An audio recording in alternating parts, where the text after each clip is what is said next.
Olá, seja bem-vindo, seja bem-vinda à nossa terceira semana de aula da disciplina Análise Econômica da Instituição Universidade, dínamo do desenvolvimento socioeconômico ou sumidouro de recursos públicos. Nessa semana, nós estaremos discutindo e analisando mercado e governo na educação superior.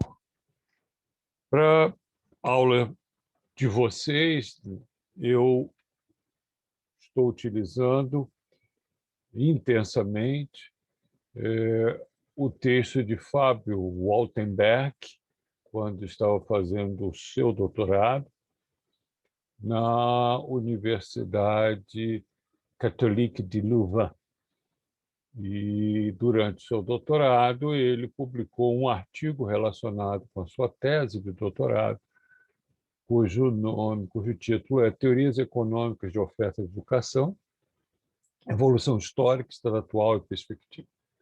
Então, ao contrário do que nós fizemos na semana anterior, onde nós insistimos e nos dedicamos com intensidade a discutir teorias econômicas sobre a demanda por educação, nós vamos olhar agora o outro lado, o que os economistas têm a dizer sobre a oferta de educação, em particular, os aspectos econômicos dessa oferta e, mais em particular ainda, sobre os aspectos econômicos da educação superior, do ensino superior.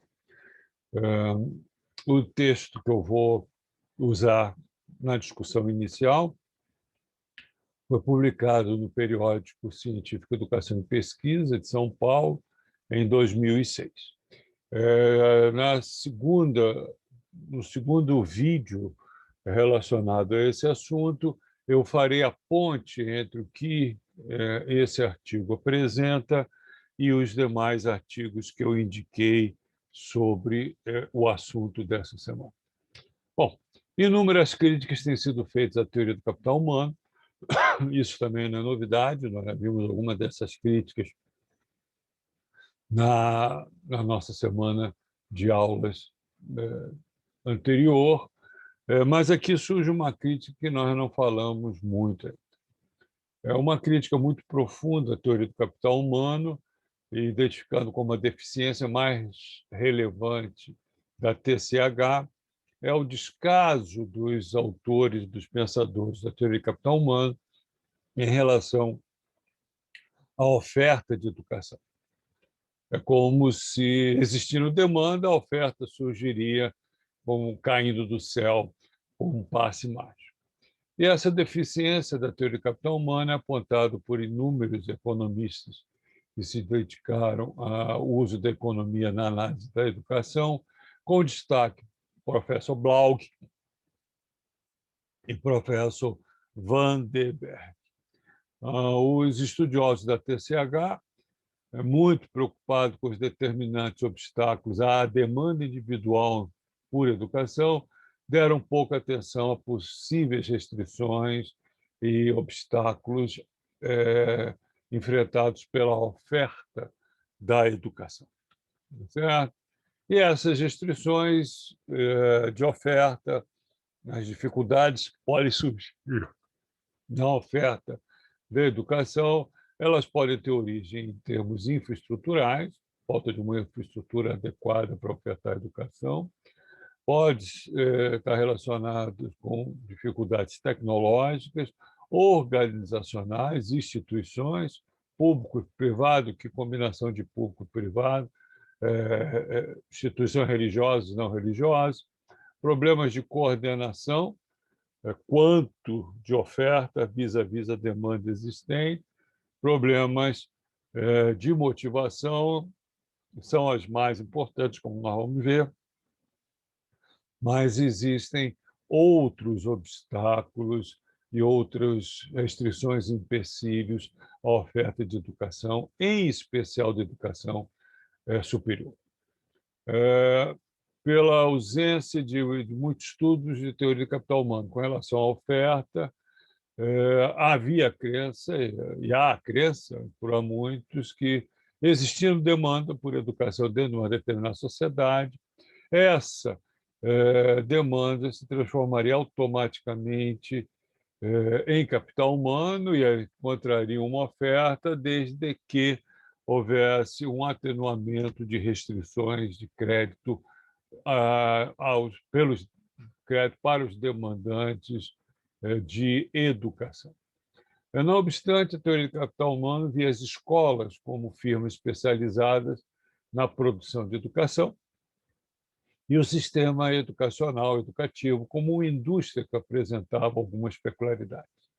Entre essas peculiaridades, e isso é interessante notar, que a oferta, os ofertantes, essa indústria de educação não tem necessariamente fins lucrativos.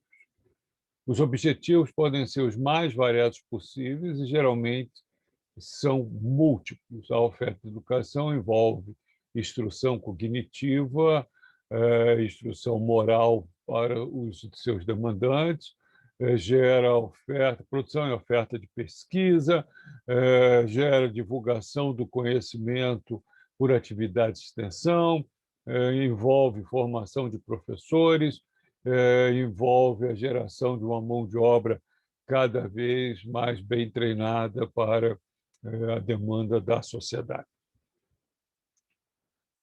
Os seus ativos na oferta não são negociados em bolsa de valores, ao contrário de outras firmas especializadas na produção de outros bens e de outros serviços. E os consumidores, estudantes e suas famílias, não arcam com todos os custos na aquisição do bem ou serviço de educação. Isso já era dito por Schultz, em termos de caracterização da oferta, mas não era dito muito mais do que isso. A partir disso, a ênfase era em analisar por que indivíduos e sociedades em seu conjunto demandariam a educação. Tá? Então, havia e há ainda uma escassez maior no entendimento dos obstáculos, das dificuldades em termos da oferta de educação. Certo? Então, Blaug, que é um economista de peso, com várias obras, inclusive, sobre metodologia da ciência econômica, dizia que a teoria do capital humano tinha, na sua essência, o seu hardcore, era discutir, analisar os determinantes da demanda por educação e seus obstáculos. A discussão sobre a oferta não ocupava mais do que uma posição marginal nos escritos desses autores. Certo?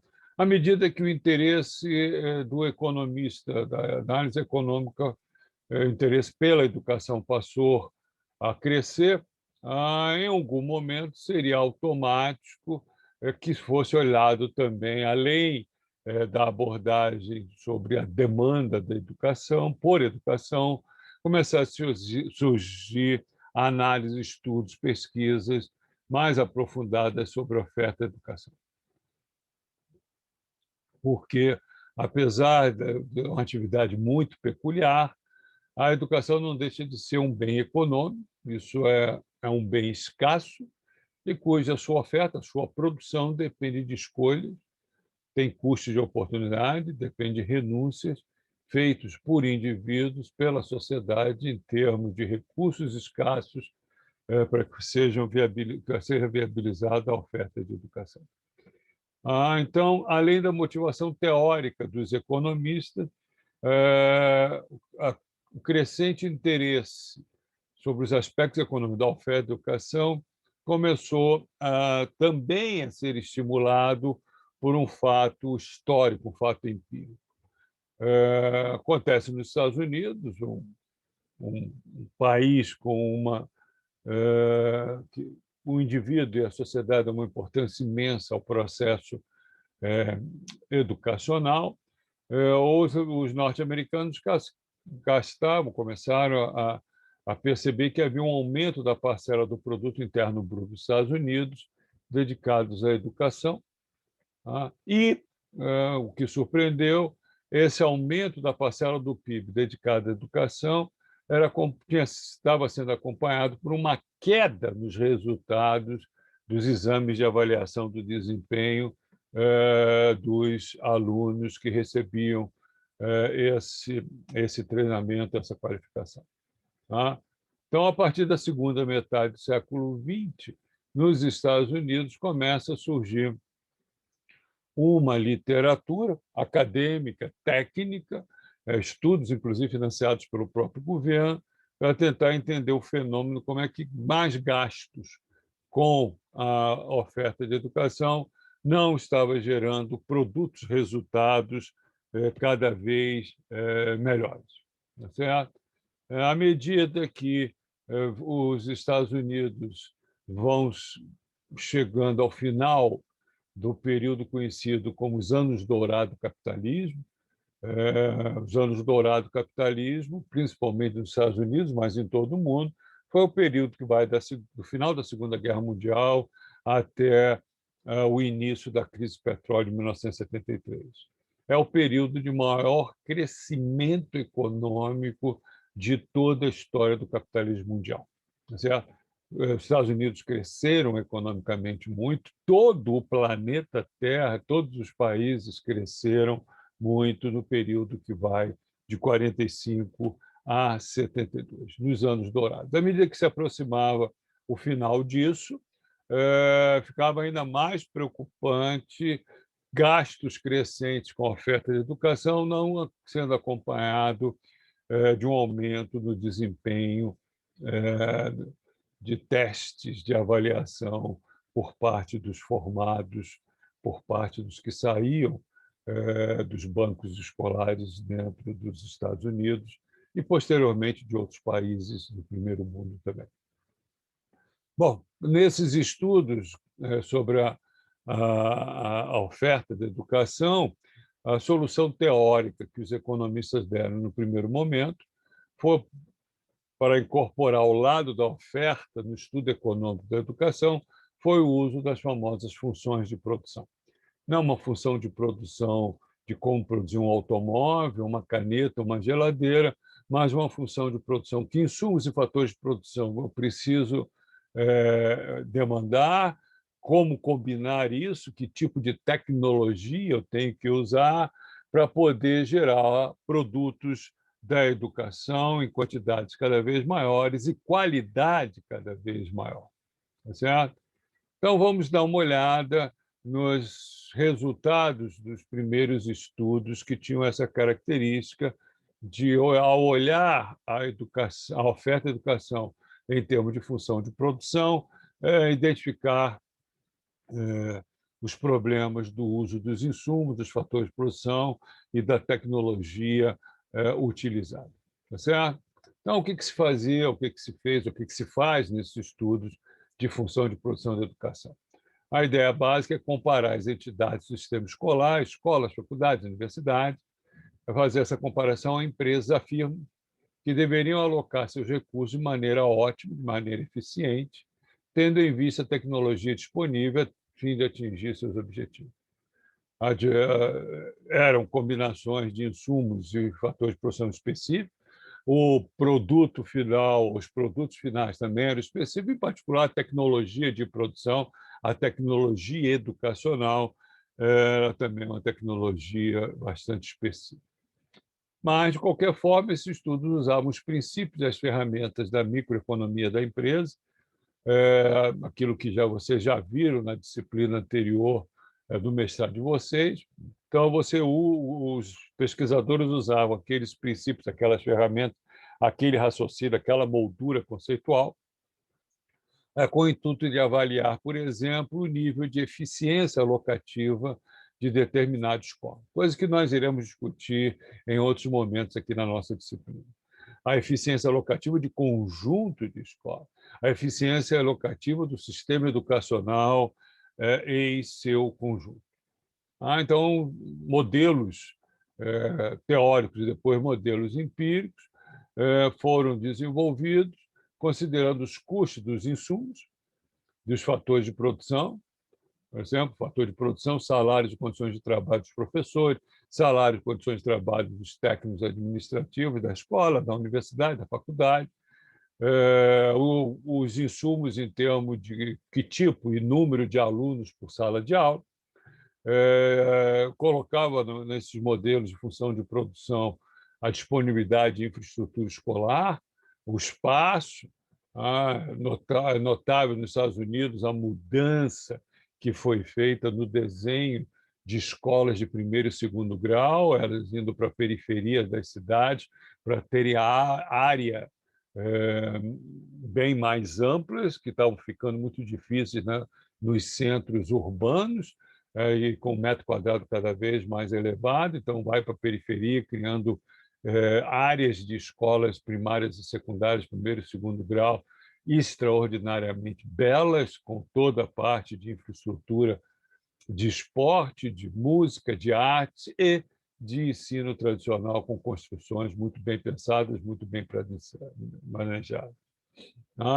O nível de educação do aluno, ao entrar, é um insumo que entrava numa função de produção do segundo grau, teria que considerar como ele chegava vindo do primeiro grau. Era um insumo que entrava na função de produção do ensino superior, né? Os estudos buscavam analisar como é que esse insumo vinha lá do segundo grau, tá certo?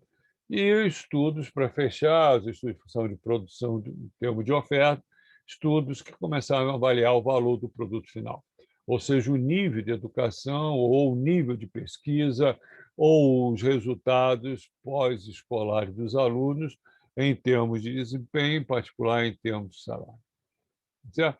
Usando a moldura conceitual da função de produção, insumos, fatores de produção combinados numa tecnologia para gerar produtos, seria possível perceber qual a tecnologia era mais eficaz, mais eficiente na produção de educação e colocar essas tecnologias educacionais à disposição das escolas, das instituições de ensino.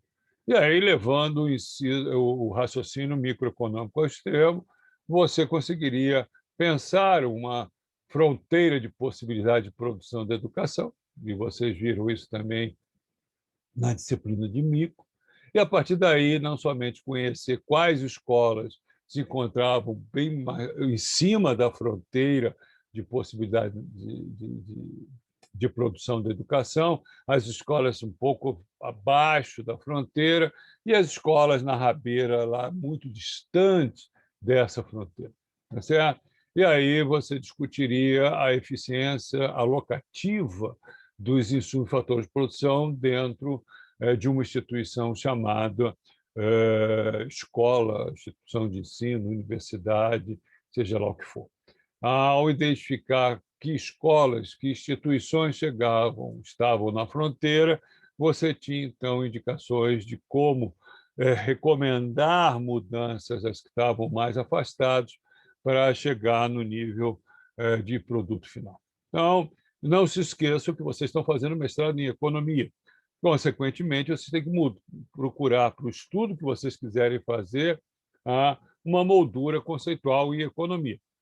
Seja um estudo sobre a universidade ou um estudo qualquer que vai ter que ter como moldura analítica a teoria econômica. Já na segunda metade dos anos 60, inúmeros estudos empíricos foram realizados, tendo por objetivo encontrar a forma exata da tecnologia de produção da educação, do uso de insumos e fatores e a geração do produto. Havia, logicamente, dificuldades de usar essa moldura conceitual, que era definir claramente qual era o objetivo de uma escola ou do modo agregado do sistema educativo.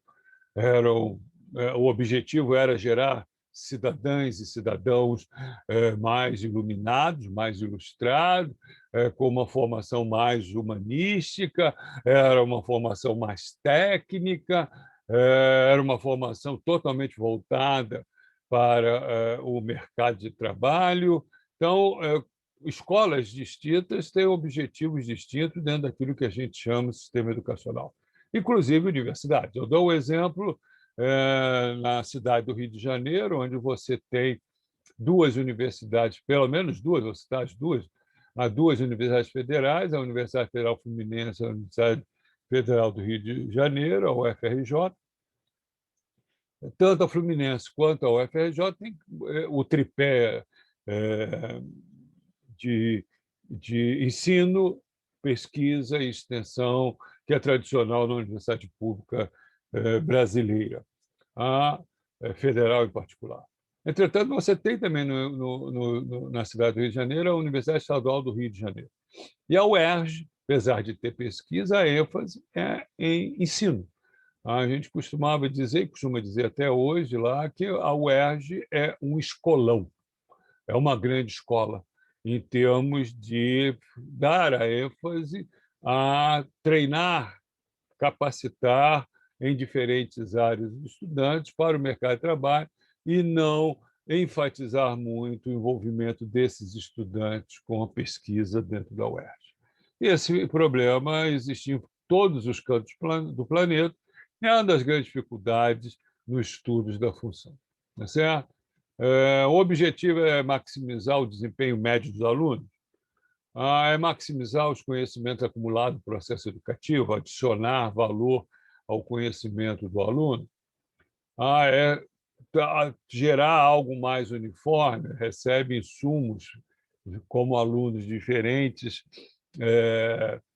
conteúdos e você, dentro da universidade, por exemplo, minimizar a dispersão de desempenho entre alunos.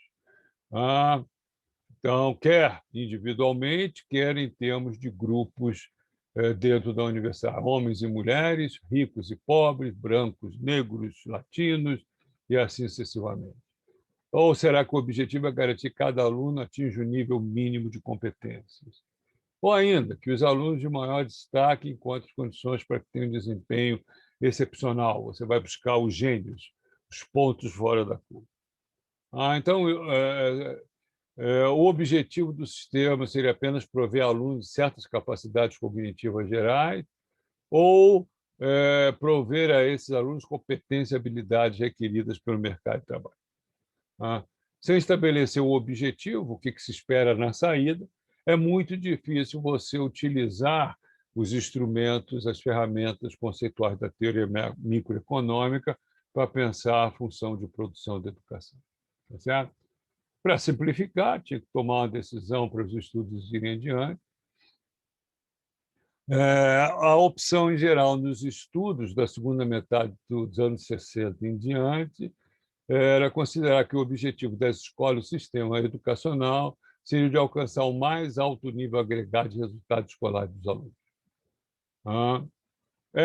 E todo mundo sabia, então era a nota final, a média final, a nota de saída, que seria o tipo de produto que se esperava dentro de uma empresa, dentro de uma firma específica, que era a firma que ofertava educação. Então, você definindo a saída, os estudos empíricos começaram a olhar o outro lado da equação. Então, definido o lado esquerdo da equação dos estudos empíricos, a variável dependente, o produto do sistema, o output, precisava ver as variáveis independentes, que poderiam explicar aquele determinado output para ver se estava bem, está mal, está mais ou menos em que ponto o output está. Então, aí vamos olhar o outro lado da equação, as variáveis independentes, as variáveis explicativas, vamos ver os recursos inputs, os insumos e os fatores de produção. Tá certo? Então, por hipótese, se o processo educativo é semelhante à produção de outros bens, um aumento dos insumos dos fatores de produção deveria conduzir a um aumento do produto final, output, em geral definido como desempenho final do aluno. Né? Então, à primeira vista, existe essa relação direta entre quantidade de insumos e quantidade de produto. Né? Ela é razoavelmente óbvia para qualquer economista. O interessante é que, quando isso foi feito para o estudo da educação, da economia da educação, se transformou num debate que hoje gera uma série imensa de artigos tentando entender essa relação dos insumos com a produção. Certo? Há um acúmulo imenso de evidências empíricas, há centenas, às vezes milhares de artigos e livros publicados sobre esse assunto desde a década de 60, e até hoje nós continuamos debatendo. Não há um consenso, há muita controvérsia e é uma área de pesquisa aberta para muitos. E por que há essa controvérsia toda? Quanto mais a gente roda os nossos modelos empíricos, tendo como moldura conceitual essa relação insumo, fator de produção com o produto, a gente não chega a um acordo. E talvez esteja a origem no estudo feito pelo Departamento de Educação, Saúde e Bem-Estar dos Estados Unidos da América, feito não, contratado por esse departamento do governo federal americano, que solicitou de um grupo de pesquisadores um estudo que resultou numa publicação muito famosa, e que é até hoje mencionada e referenciada, cujo título era Quality of Education Opportunity, Igualdade e Oportunidades Educacionais. Vários autores, mas chefiado com o autor principal, o Coleman, e é conhecido até hoje como o famoso relatório Coleman. E o resultado desse relatório Coleman parece que é o que acabou dando origem a uma série de controvérsias e estimulou uma série de estudos na área de ciência. Quando alguém chega e diz que é A, rapidamente alguém corre, verifica se é A mesmo ou se é L. Aí alguém diz, não, é L, não é A. E alguém vai, corre, não é J. E até que a gente vá convergindo para a melhor explicação. O resultado mais surpreendente do documento foi a constatação de que o desempenho escolar dependia muito mais da origem socioeconômica do aluno ou da aluna e do contexto escolar em que ele ou ela se encontrava, do que de variáveis que representassem recursos injetados na produção da educação. Esses recursos, quando feitas análises estatísticas, em geral, o crescimento dos recursos injetados na produção de educação não apresentavam resultados estatisticamente significativos. Certo? Então, era muito mais da onde o aluno veio, da onde, por exemplo, se ele vem de uma família que tem a tradição de estudar, etc., e tem estímulos para estudo, isso explicaria muito mais o desempenho dele dentro do sistema educacional do que a qualidade da infraestrutura da escola, a qualidade dos seus professores, a qualidade do corpo técnico e assim sucessivamente. Isso, efetivamente, esse resultado foi um resultado assustador para todos os pesquisadores, né? Que ia de encontro e conflitava com a crença estabelecida naquele momento. Então, se os recursos educativos não são tão importantes na determinação dos resultados, não tem muito sentido continuar a elevar cada vez mais o nível de gasto com esses recursos. Por exemplo, teria muito sentido pagar salários cada vez maiores a professores cada vez melhores.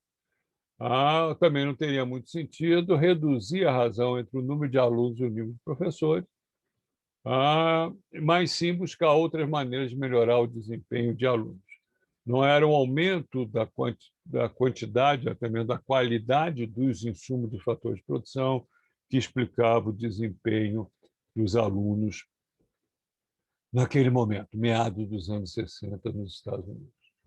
Após a publicação desse relatório, chove uma quantidade imensa de outros estudos realizados ainda nos Estados Unidos E as interpretações das evidências são extremamente controvertidas até hoje. Um estudo que é talvez o mais citado em economia da educação nos últimos 20, 30 anos é o estudo de Hanushek, de 86, que apresenta um balanço das pesquisas por meio de meta-análise. Meta-análise nada mais é ele, o Hanushek, não fez nenhum levantamento primário de dados, não pegou dados para fazer. Ele fez um levantamento de estudos de funções de produção, identificou todos, pegou os resultados dele e, com base nesses resultados, ele chegou às conclusões. Tá? Então, meta-análise não contém um estudo próprio de funções de produção, mas sim um censo dos resultados de outros estudos. E foi isso que o Hanushek fez, e ele analisou 140 estudos usando função de produção contidos em diversos artigos empíricos. Ele analisou a parte estatística dos estudos, que atendesse a certos critérios de qualidade. Tá certo? Então, não podia ser qualquer estudo que encontrasse na rua. Por exemplo, ele só analisou, em 147 estudos, os artigos que tivessem sido publicados em revistas acadêmicas, científicas, que contasse com parecerista, pelo menos 2 pareceristas, antes do artigo ser aceito para publicação. E, para assustar todo mundo, a conclusão da meta-análise do Hanushek foi muito próxima de Coleman. E, nesse aspecto, a maioria dos estudos mostra que a origem socioeconômica é mais importante do que os recursos, fatores de produção e insumos inseridos no processo educacional. No entanto, ele, ao fazer análise, ele tem uma análise um pouco menos pessimista no que se refere ao papel da escola. Ele detectou que algumas escolas, e alguns professores em particular, têm papel extremamente importante no aumento do desempenho escolar de seus alunos. Mais uma vez, alguém vai, faz um estudo, chega a um resultado que vai a favor da corrente ou vai contra a corrente, vem um monte de críticas, e muitas das críticas com relação ao trabalho de Hanushek, da natureza metodológica. Né? Por exemplo, essas 3 figuras do Apocalipse, do Way, Huster e Kinney, propõe uma meta-análise mais ampla do que a da Hanushek de 86, isso já no início, no finalzinho do século passado, início desse século, e dividiu os estudos de análise de regressão em estudos bons e estudos ruins, tá? Em termos da metodologia da análise de regressão, da metodologia de econometria. E os autores concluem que a maioria, 2/3 dos coeficientes dos estudos bons, são positivos e significativos. Ou seja, os insumos e fatores de produção explicam, são importantes para explicar o desempenho dos alunos. Claramente, contradição com o que o Hanushek chegou, com a conclusão de Hanushek no seu estudo anterior. Um outro trabalho de Belfield aponta uma série de razões metodológicas que explicariam por que não se encontra uma relação entre insumos e produção em educação. Em primeiro lugar, conceitualmente, pode estar errado utilizar funções de produção tradicional para o caso específico da educação, porque se trata de uma tecnologia em que o próprio consumidor é um insumo. Tá certo? Isso é algo extremamente interessante. Apesar de a gente poder pensar a escola, a universidade, como uma firma que usa insumos e função de produção para gerar um produto, é uma firma muito específica, onde um dos insumos, um insumo básico nesse processo, que é o aluno, é, ao mesmo tempo, fator de produção, ele próprio pode influenciar o resultado que ele dá. Tá certo?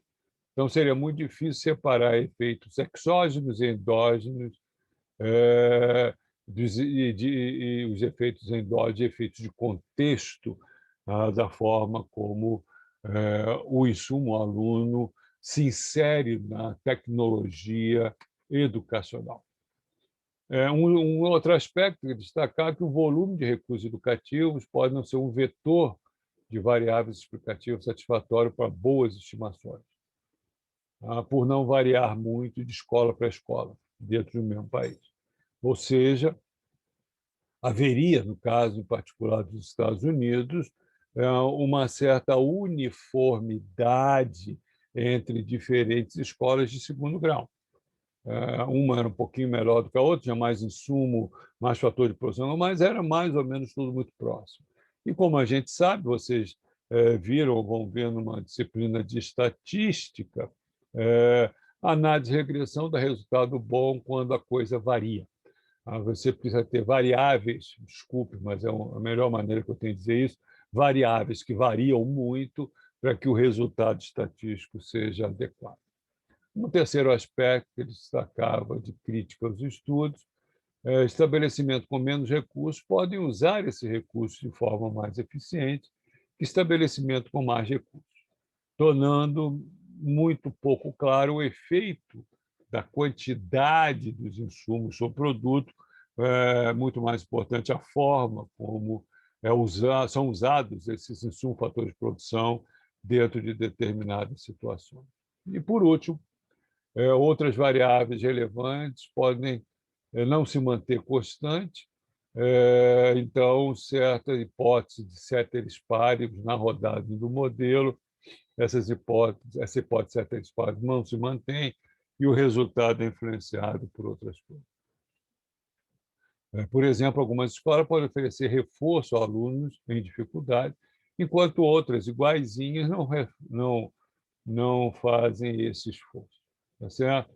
E aloca os alunos com mais dificuldade em classes menores, com os professores melhores, mais capacitados, oferecendo mais recursos para que esse aluno com dificuldade suplante as suas dificuldades. E isso distorce a estimativa de coeficiente associado ao efeito tamanho de classe, sobre o desempenho escolar, ou do coeficiente associado ao efeito aluno-professor, a relação aluno-professor.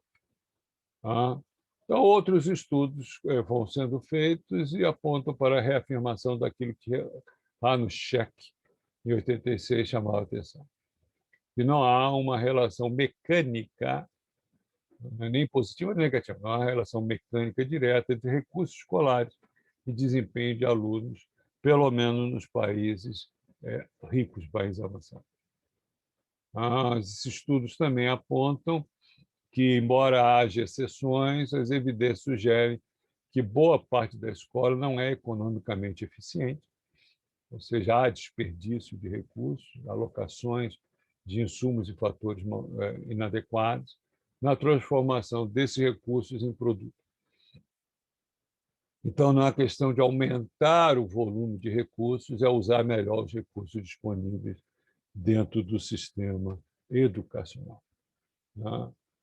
Então, a partir do controvertido relatório Coleman de 66, esse debate continua em pleno vapor, é uma área fascinante de pesquisa, na medida que eu posso, apesar de minha área de pesquisa ser um pouco distinta, eu sempre leio, procuro ler esse tipo de estudo para entender aquilo que caracterizou a minha atividade como profissional, viver dentro de uma instituição de ensino como um fator de produção. E até hoje não se chegou a um consenso sobre uma relação clara entre insumos, fatores de produção e o produto do sistema educacional. Certo? Bom, feito esse primeiro vídeo de uma forma geral, eu agora vou detalhar alguns dos resultados em termos de certas especificidades desses estudos para certos aspectos. Por exemplo, nós vamos ver um fator de produção, o professor, o mestre, se os estudos mostram que um bom mestre, um professor bem qualificado, bem treinado,